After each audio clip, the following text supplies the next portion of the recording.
વિશ્વના diamond hub તરીકે ઓળખાતા સુરત શહેરમાં હીરા અને ઝવેરાત ક્ષેત્રે તાલીમ આપતી પ્રતિષ્ઠિત સંસ્થા ઇન્ડિયન ડાયમંડ ઇન્સ્ટિટ્યૂટ IDI ને હવે નવો ઓપ આપવામાં આવ્યો છે।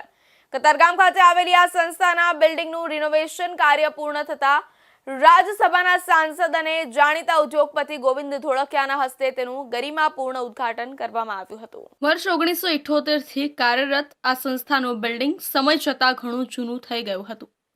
આધુનિક સમયની જરૂરિયાતો અને વધતા જતા વિદ્યાર્થીઓના પ્રવાહને ધ્યાનમાં રાખીને સંસ્થાના સ્ટ્રક્ચરને રિનોવેટ કરવાનો નિર્ણય લેવામાં આવ્યો હતો। હવે આ ઇન્સ્ટિટ્યૂટ અદ્યતન સુવિધાઓ અને નવીન ટેકનોલોજી સાથે ફરી એકવાર વિદ્યાર્થીઓ માટે ખુલ્લી મૂકવામાં આવી છે।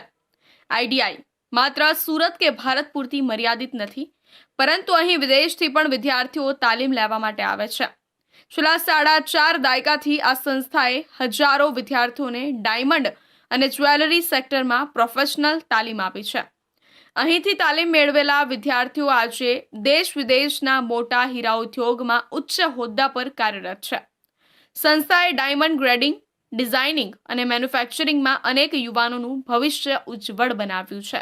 ઇન્ડિયન ડાયમંડ ઇન્સ્ટિટ્યૂટ એટલે કે IDI નું રીઓપનિંગનું કામ આપણે આજે પ્રોગ્રામ રાખ્યો છે।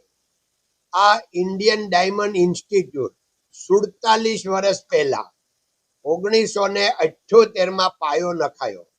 એમાં સેન્ટ્રલ ગવર્મેન્ટ અને ગુજરાત ગવર્મેન્ટ પણ સાથે છે અને આ 47 વર્ષમાં હજારો સ્ટુડન્ટ અહીંથી ડાયમંડ, જ્વેલરી અને એ બધી ટ્રેનિંગ લઈ વિવિધ જાતની અને દેશ વિદેશમાં પોતાનું ભાવિ બનાવી રહ્યા છે અને બન્યું છે।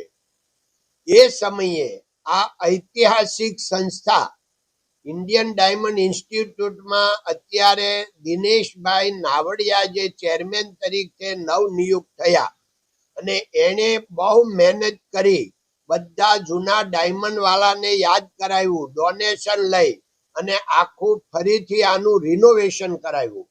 આજે અમે આ બધું જોઈને ખૂબ પ્રભાવિત થયા, આનંદિત થયા। ઉદ્ઘાટન પ્રસંગે ગોવિંદભાઈ ધોળકિયાએ સંસ્થાની કામગીરીને બિરદાવતા જણાવ્યું હતું કે આજે ઇન્ડિયન ડાયમંડ ઇન્સ્ટિટ્યૂટ એટલે કે IDI નું રીઓપનિંગ કરવામાં આવ્યું છે। આ ઇન્ડિયન ડાયમંડ ઇન્સ્ટિટ્યૂટ 47 વર્ષ પહેલા 1978માં પાયો નખાયો। એમાં સેન્ટ્રલ ગવર્મેન્ટ અને ગુજરાત ગવર્મેન્ટ પણ સાથે છે અને આ 47 વર્ષમાં હજારો સ્ટુડન્ટ અહીંથી ડાયમંડ, જ્વેલરી અને એ બધી ટ્રેનિંગ લઈ વિવિધ જાતની અને દેશ વિદેશમાં પોતાનું ભાવિ બનાવી રહ્યા છે અને બન્યું છે। એ સમયે આ ઐતિહાસિક સંસ્થા ઇન્ડિયન ડાયમંડ ઇન્સ્ટિટ્યૂટમાં અત્યારે દિનેશભાઈ નાવડિયા જે ચેરમેન તરીકે નવનિયુક્ત થયા અને એણે બહુ મહેનત કરી, બધા જૂના ડાયમંડ વાળાને યાદ કરાવ્યું, ડોનેશન લઈ અને આખું ફરીથી આનું રિનોવેશન કરાવ્યું।